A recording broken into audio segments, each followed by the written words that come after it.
Hey friends, Rick from BCW Supplies back again with Flesh and Blood.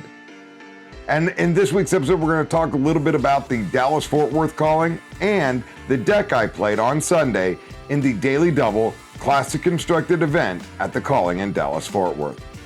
Well, first off, I'm happy to be back in the studio for a short time before I head to Cincinnati for the calling this weekend in Cincinnati, hosted by Channel Fireball again.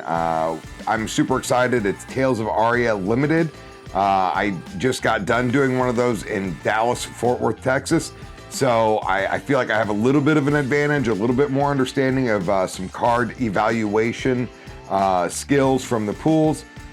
With that said, in Dallas, I did manage to pilot my deck to a 5-2 finish before they cut to the top 64. Unfortunately, I took one of my losses in round 2, which really hurt my tiebreakers, and that left me in 81st place when they cut to the top 64.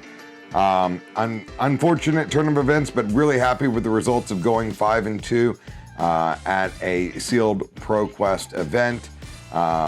Hoping to improve upon that finish in Cincinnati, but we'll see. We'll see what's in the pool, what's in the cards, as they say.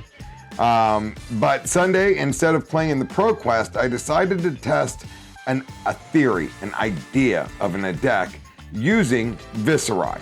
So in this video, I'm going to show you what I played, and I haven't changed the deck as of yet, but playing in that small side event did give me the opportunity to see some areas or cards that really should be in this deck in place of some other ones. Now again, this is just the process of testing a deck as I'm preparing for nationals. I'm looking at the new meta, I'm looking at how things shake out of the ProQuest. In Dallas, we saw Prism win the whole thing. We saw 2 Bravos, there were 2 Bolton players also in that top 8. So we're starting to see some of the same aggression. We're seeing some really good defense packages, and we're seeing flexibility out of the decks really seems to be key. I know Bravo, even when he's slanted more aggressive, can still just block out and swing a Nothos for 6 or 4. Prism can go into that Prism Aura package to shut down some decks like the Guardian decks or some of the other heavy hitting decks and apply pressure that way or stack benefits.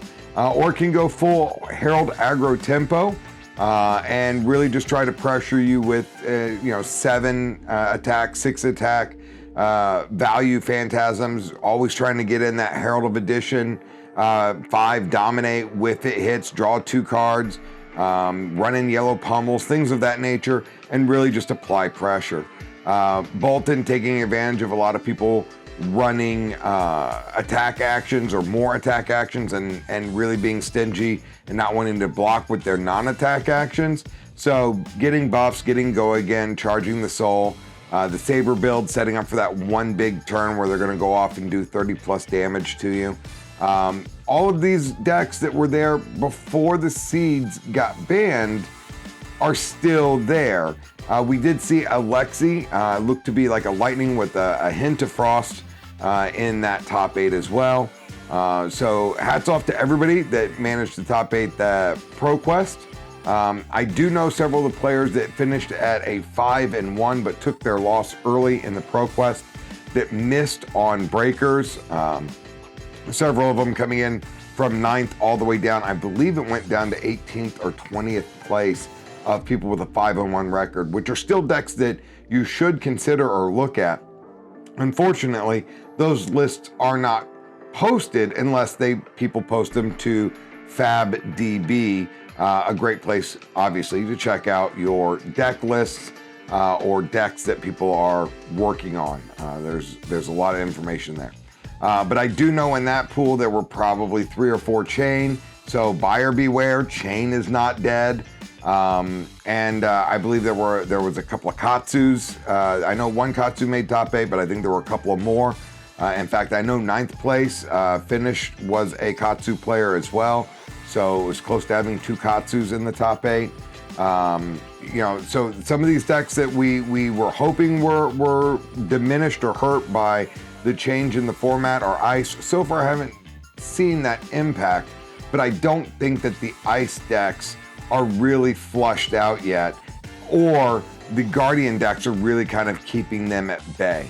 We'll have to see how the meta continues to shape itself with the ProQuest in Cincinnati this coming Sunday, and kind of compare and contrast. But I can't wait to show you what I developed with Viserai, talk about some of the cards, why I'm playing them, and also talk about some of the weaker cards from my experience and some cards that I think that should be in there. So without any more chit chat, I'm gonna get into the Viserai deck, and then we'll talk about changes I would make to the deck, and finish it up with looking ahead at Flesh and Blood.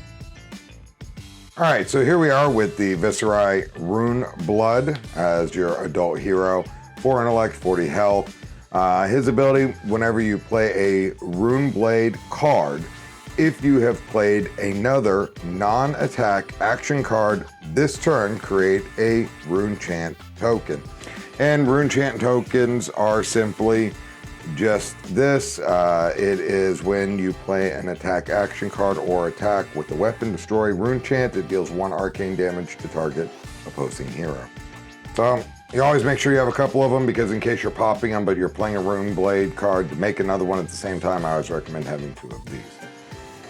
Weapon of choice is the new Rosetta Thorn. This card is absolutely amazing. It does so much for Viserai. Basically, if you've played a non-attack action card and an attack action card, you get to come in for 2 arcane damage and 2 physical damage for the cost of 1. This is absolutely amazing. I think it's really boosted the damage output that Viserai can do, and given him more of a mid-range game plan. For the standard equipment, typically I was running the Crown of Dichotomy. This one has Arcane Barrier 1 on it, but it allows you to pay 1, destroy the Crown of Dichotomy, put target Runeblade attack action card and target Runeblade non-attack action card from your graveyard on top of your deck in any order, which comes in really big with some of the cards in your deck like Sonata Arcanix, which we'll get into in a little bit, where you can do this one time and just guarantee that you're going to get a hit, you're going to get an arcane damage through, and you're going to be able to pull back a non-attack action card and an attack action card to your hand for a crucial turn. The Blood Sheath Skelta, this is just a block 2, it's temper, so you can block 2, block 1, and then once it has 0 counters left on it, it's destroyed. Or you can destroy it, and the next attack action and non-attack action card you play this turn costs X less, where it's equal to the Rune Chant you control. So this was really big for the OTK build of Viserai. You would basically stack up a bunch of Rune Chants, and then you could pop it off and pull a huge Sonata where you got to look at 10 plus 13 cards, something in that ballpark range. And out of that many cards, with a good 50-50 split or a 60-40 split between attack and non-attack action cards, you were putting 4 or 5 cards to your hand, dealing 4 or 5 arcane damage, plus your next attack action card played would be reduced by the number of Rune Chants you had, and when you played it, you would trigger all the Rune Chants. That was how OTK worked. For us, it can save you in a pinch when you really just need to be able to generate some resources for a non-attack and an attack action card, but as you'll see, that really is not going to be too big of a problem with this deck. So really it's just there to block some of the dominate effects or some of the on-hit trigger effects when you really need to block. Grasp of the Arcanite, this is absolutely amazing card. Again, it's a block 2, so it can block 2, block 1, but it's battle worn. It's not destroyed, so even if you block out with it, you still get to keep it, and then you can pay 2 to create a Rune Chant, and this ability costs 1 additional resource for each Rune Chant you control. Go again. So if you don't have a Rune Chant and you have kind of a very weak hand, you can always pitch a blue to this to create a Rune Chant, still floating 1, and play an attack action card. At least you're getting some extra value out of it if need be. The new legendary is the Spellbound Creepers. This card is insane. 1, it's got Blade Break, so it can block for 1, then it's destroyed. But really, it's once per turn effect of an instant ability that costs 1. And the way this works is you put a counter on Oh, it's called a bind counter, sorry. You put a bind counter on the Spellbound Creepers, and you may play your next non-attack action card this turn as though it were an instant. Activate this ability only if you have attacked or defended with an attack action card this turn. So since it's an instant, you can do it at any time, which means you can play non-attack action cards on your opponent's turn as an instant if you've blocked with an attack action card. Pretty cool. But once you put the bind counters on here, the drawback for this is at the beginning of your end phase, destroy Spellbound Creepers unless you have dealt arcane damage equal to the number of bind counters that are on here. So you have to deal equal to or greater than the number of arcane damage. You have to deal more arcane damage than bind counters on here. But there's a couple of really nice tricks you can pull off with this. If you have a non-attack action card that you play as an instant that has Go Again, that refreshes your action point. So you get Go Again off of it, even if the last attack action card you played did not have Go Again. And the ability to play that at an instant means it doesn't cost an action point to do it. And that comes in with some of our nice attacks that we like to use and helps us go super wide. Or like I said, on your opponent's turn, you can set up something if you have a non-attack action card that would benefit you, something like Read the Runes, where you get to create 3 rune chants. After they've blocked, you can just create 3 rune chants. Going into your turn, now you have 3 rune chants coming in, you're incentivizing them to use the arcane barrier, otherwise the Spellbound Creepers will blow up at the end of their turn, meaning if you're going wide, you can force more damage through potentially. So it's just a really great card overall. I really like it. So this is my main setup of the equipment that I would use. I have a couple of sideboard pieces. One is the Arcanite Skullcap. This is really coming in when I just need the extra block value and I expect my life total to be lower, hyper aggressive decks. Katsu's a prime example. I just need to be able to block out. My cards don't block that well for a lot of instances, especially on combo turns or things of that nature. On heroes that are going to be throwing dominated attacks at you, Lexi could do that with ice and or with the shiver bow, things of that nature. The Arcanite Skullcap is really going to come in handy, being able to help prevent some of that damage when you can only use one card to block with. Snapdragon Scalers. This I was testing for Prism specifically. Primary reason this over the Spellbound Creepers, it does about the same thing. This doesn't cost anything as an attack reaction destroy the Snapdragon Scalers. Target attack action card with a cost of 1 or less gains Go Again. Most of our attacks cost 1 or less. But the reason why I like this card was basically because I couldn't guarantee to get the arcane damage through if I was trying to use the Spellbound Creepers just to go wide, but I wanted to preserve them because of the Soul Shields. Really didn't come into play. I played against Prism, I brought it in, and there was a point in the game where I really wish I'd had the Spellbound Creepers. So I think it was a test, I think it was a bad idea. Probably gonna bring it in, maybe I wanna put it in for like the mirror match. I might want something with Null Rune. I have to play around with it because the Crown of Dichotomy has Null Rune. I really need the block potential out of the other pieces. You really need Grasp and the Spellbound Creeper, so not sure. Maybe this just becomes another sideboard card in the deck as I'm experimenting. So that's the equipment. That's Viserai as far as his ability.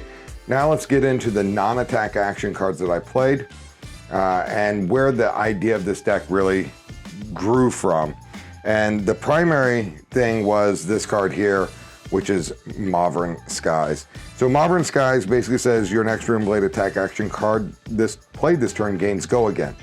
On hit, it creates 3 rune chants if it's the red one, 2 if the yellow, 1 if the blue, and I ran all 9 of these. These are 0 cost, non-attack action cards that give your next Runeblade attack Go Again, which is really big with some of the Runeblade attacks not having Go Again, but they're undercosted. So this really kind of fixed that, plus it fulfills the Rosetta Thorn. So even if you have this, a non-attack action or an attack action card that doesn't have Go Again, and the Rosetta, and one pitch card, you're golden. Like, you're going to do a lot of damage potentially, just using the Maverin Skies to set that up. So really big fan of that. Mordred Tide is an auto include for Runeblade until the end of turn. If you would create a rune chant token, instead create that many +1 go again. Play this out first unless you have something. Really, this should be the first card played, since most of your cards in here are Runeblade cards. And then Viserai's ability is going to trigger on the next Runeblade card you play, and that's going to create 2 rune chants as opposed to just 1. Any of the cards that create rune chants are going to create that many +1. Super card. Next, we have the Sonata Arcanix. This card is absolutely phenomenal. We're talking a little about this card with the Crown of Dichotomy, being able to set it up. You can play this for free. Again, so far, all of these non-attack action cards have cost nothing as far as resources to play. They all have Go Again.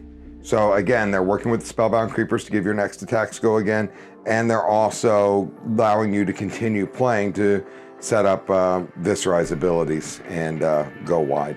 But this one, you banish X +3. So this is a double X. X can be 0. And then that's the case, you just reveal the top 3 cards of your library. And for every non-attack action card revealed that way, you may put an attack action card revealed that way into your hand, and it deals arcane damage to your opponent equal to the number of attack action cards put into your hand. So really, we want about a 50-50 split. We're not quite there with this deck. We have 24 non-attack actions in the deck and 36 attack actions in the core of the deck. But it hits fairly often, but worst case scenario is a 0 that's setting up Go Again, or can give Go Again to an attack that doesn't have it if you use it with the creepers. It's giving you a chance to shuffle if you're having to pitch, or you're putting things back into your deck through pitch. And there's a lot of situations where it's a good card. Next up, we have another 0, which is the new card, Sting of Sorcery. This is from Tales of Aria for Runeblade. It has Go Again and attack action cards you control. When you attack, or when they attack, they deal 1 arcane damage to the target hero. At the beginning of your end phase, destroy Sting of Sorcery. Phenomenal card. It basically acts as an additional Mordred Tide, but it's on demand. So Mordred Tide's gonna, when you play a Runeblade attack action card, is going to generate 2 Runeblade or 2 rune chants because of Viserai. Sting of Sorcery is just going to have it deal an arcane damage at that point in time, but Viserai's ability is still going to trigger, so you're going to generate 1 rune chant. So again, a 0 non-attack action card with Go Again, works with the boots very well. Super great. Next, after that, we have Become the Arknight. This is Viserai specialization. Essentially, you can discard a card. If it was an attack action card, search your deck for a non-attack action card, put it to your hand. If you discard a non-attack action card, you can go get a attack action card, put it to your hand, vice versa. So you pitch one, you get the other out of your deck. It has Go Again. It blocks for 3, it pitches for 3, it costs 0. And it has Go Again. Like I said, it's just a great card to use with the boots, giving cards, giving attacks Go Again, and maybe fixing your hand, depending on what's in there. The last Runeblade card I played was Read the Runes. Wasn't really impressed with this one. It is a 0. It does create 3 rune chant tokens, but it doesn't have Go Again. And there was a couple of times in some games where I had this in my hand, and you know, it really didn't extend my turn at all. Maybe I need to play with it a little bit more. Again, a 0 cost. It's checking that mark. It's creating rune chants, which is helping us split our damage. But I wasn't impressed. Like, all these other ones did their job phenomenally. This one was a little weak for me. So after this video, I'm going to talk about some recommended cards that I should be playing or would play over this. And there's one in particular that will be a 0 cost that fits this role that I think does a little bit better of a job for us. So set this one off to the side here. And then the last card is the Golgarian Tome. This is just a phenomenal draw card, but it's a non-attack action card. It doesn't pitch for anything. It costs 0. It has go again. It checks all the boxes, but it's a non-attack action card. So you can lead on this and then play a Rune Blade card, create a Rune Chant. Super great. Or you can do this after an attack, pay for the creepers, play this card as an instant, draw a card, and your attack gets go again. So this was the non-attack actions that I played. Again, loved all of it except Read the Ruins, but I may just be unfair because everything else was phenomenal and this was just good. All right, so that's those. Now let's look at the attack action cards now. Again, I'm looking to go wide, so let me introduce you to Meet and Greet. I played all 9 Meet and Greets. Meet and Greet is a phenomenal card. It costs 1. The red attacks for 4, yellow for 3, the blue for 2. They block 3. If you've dealt arcane damage, it has go again, and if it hits, it creates a Rune Chant. And Viserai's ability is going to create a Rune Chant. So you really want to set these up where you already have a Rune Chant, or you've already dealt some arcane damage. But I had one game where I was able to play 2 of these reds by pitching a blue, and it just felt absolutely amazing. And my opponent took the Rune Chant damage from the first attack, and it was just, from there, the race was on. And it was a very big turn for me. Rune Flash is another phenomenal card. It costs 3 for 4, has go again, but it's reduced by the number of Rune Chants that you control. So I have it in red and I have it in blue. It has go again, so I'm not having to work with the Modern Skies to give go again. And it requires some Rune Chants, or you have to spend some resources on it. Again, it blocks for 3. That's kind of something that I'm looking for. Most of our non-attack actions don't block for 3. It has go again, which is also helpful if you're trying to set up some go wide turns. The last card with potential go again on it is Enlightened Strike. It's not a Rune Blade, but having the flexibility of either drawing you a card, going wide with it as far as a go again, or making it a 7 attack for 0 and putting a card on the bottom. It's a phenomenal card in any deck that wants to go wide. Very powerful card. Now to the cards that don't have go again that I would play off of the Modern Skies. Vexing Malice, 1 for 3, and it deals 2 arcane damage. Again, we're looking to split that arcane damage, making it harder for our opponents to block everything we're doing. So I played that in the red and the blue, and absolutely loved them every time. I think they were a phenomenal card. Again, they block for 3, they only cost 1. We're keeping our cost low. Again, our non-attack action cards don't cost us resources, so we can spend a little bit to kind of split that damage. The nice thing about the blue one is it only attacks for 1 damage, but it still deals 2 arcane damage, which would require Rune Barrier of 2 and pitching 2 resources to prevent that damage. So it can still chip in there for some damage. Really like it. All right, then we have the Dread Triptych. This card is underwhelming for me in testing so far. I think it's good. It definitely serves a place. It can generate a lot of Rune Chants. You can generate 1 if you've already played a non-attack action card. So let's say you've played a Modern Skies into this, but it costs 3. And when you attack with it, if you've played a non-attack action card, create a Rune Chant. Well, if you played Modern Skies, Viserai's ability is going to create a Rune Chant when you play this. And this is going to create a Rune Chant because you played a Modern Skies before. So there's check. If you've dealt arcane damage with this, create a Rune Chant. Okay, there's another potential one. And then if it deals damage, create another one, and it comes in for 4. So I think it does well. It also blocked for 3. It's a blue pitch. I think it's a needed card. I don't know that I need to run 3 of them. I think maybe they need to be trimmed down just a hair in the card selection.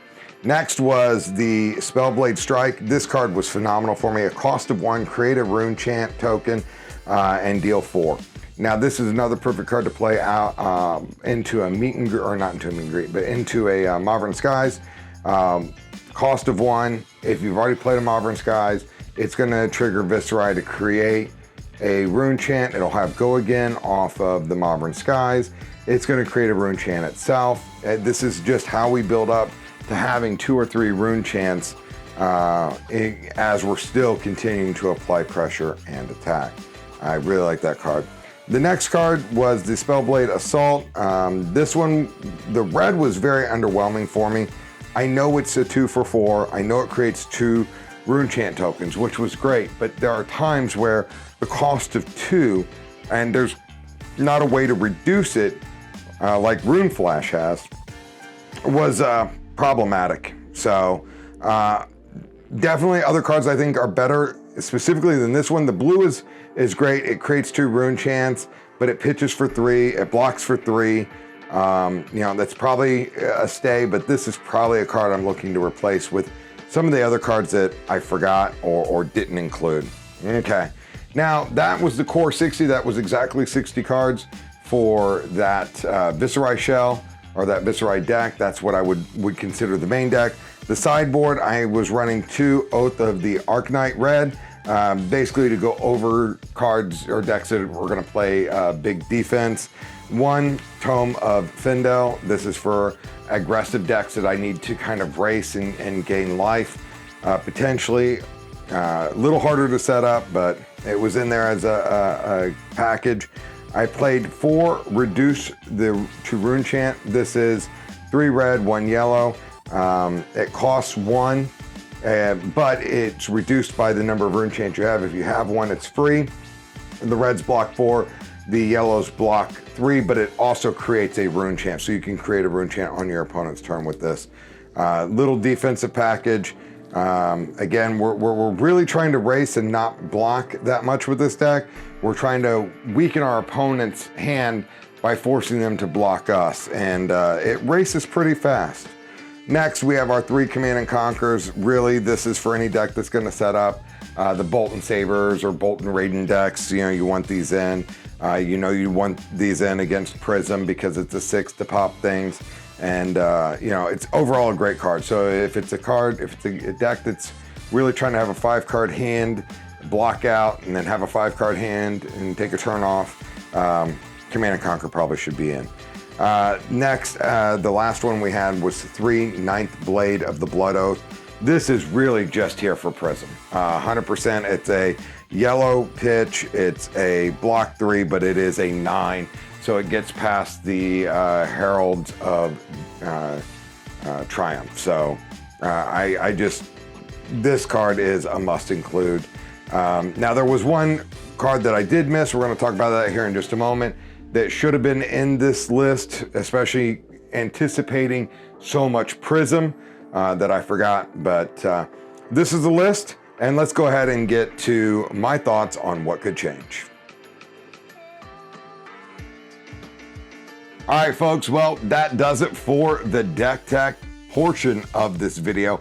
That's what I played. A couple of cards that I would like to think about including in here.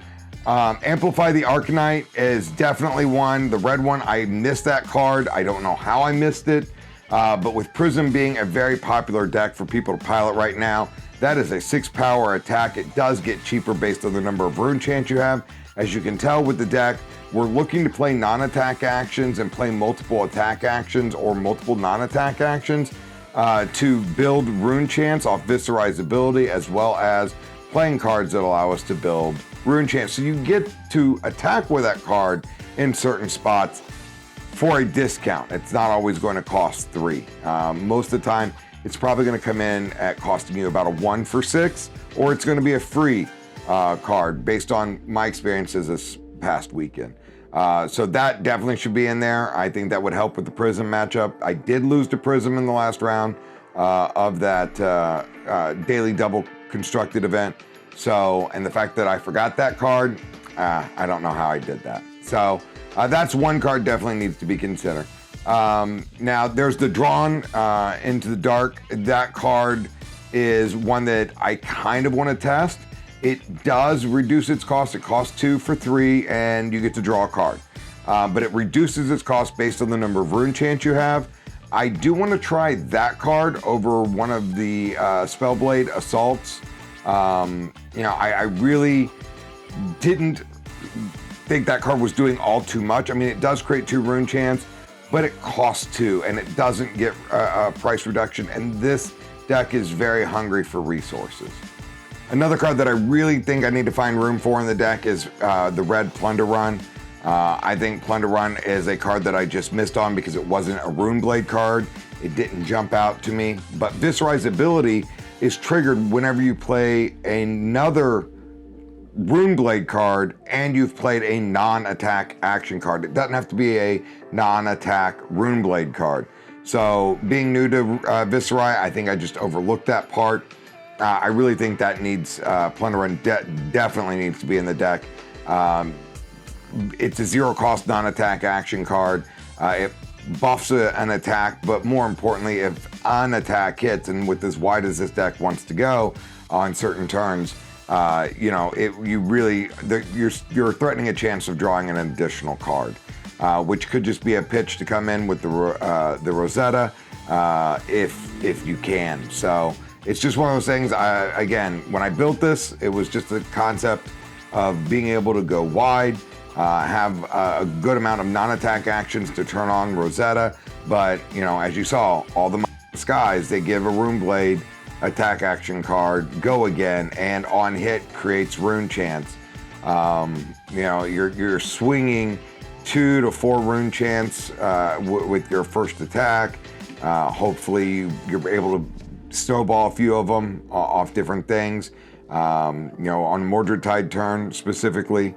You just want to be able to swing multiple attacks, and being able to draw cards, very helpful for that. Again, why I think the Drawn to Dark is really a good card is because that is a card drawn. If you play it after a Maverin Skies, you're getting another card. That card has go again. You got to draw a card.